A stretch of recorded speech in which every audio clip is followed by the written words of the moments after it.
టీచర్ల నియామకం అప్పుడే సైకలాజికల్గా వాళ్ళు ఏ విధంగా ఈ జాబ్కు ఫిట్టా కాదా అన్నది పరీక్షల ద్వారా నిర్ణయించాలి. పిల్లలు ఏదైనా కంప్లైంట్ ఇవ్వటానికి వాళ్లకు ఒక టోల్ ఫ్రీ నెంబర్ ఉండాలి, అధికారులకు డైరెక్ట్గా విషయం చెప్పడానికి.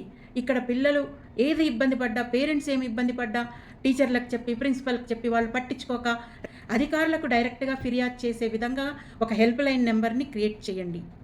అట్లాగే సీసీ కెమెరాలు ప్రతి ప్రదేశంలో అమర్చండి. వాళ్ళు ఆహారం తీసుకునే ప్రదేశంలో, వండే ప్రదేశంలో, మంచినీటి ప్రదేశంలో, తాగునీటి ప్రదేశంలో, వాళ్ళు ఆడుకునే ప్రదేశంలో, తరగతి గదులలో ఖచ్చితంగా సీసీ కెమెరాలు ఉండాలి. అవి పనిచేసే విధంగా చూడాల్సిన బాధ్యత ఉంది.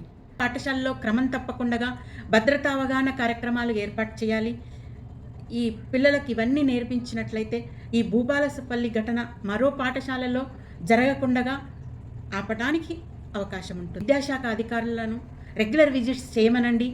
ఎక్కడ ప్రాబ్లమ్స్ అక్కడే సాల్వ్ చేసినట్లయితే పిల్లలు సురక్షితంగా చదువుకుంటారు. పిల్లల రక్షణే దేశ భవిష్యత్తు.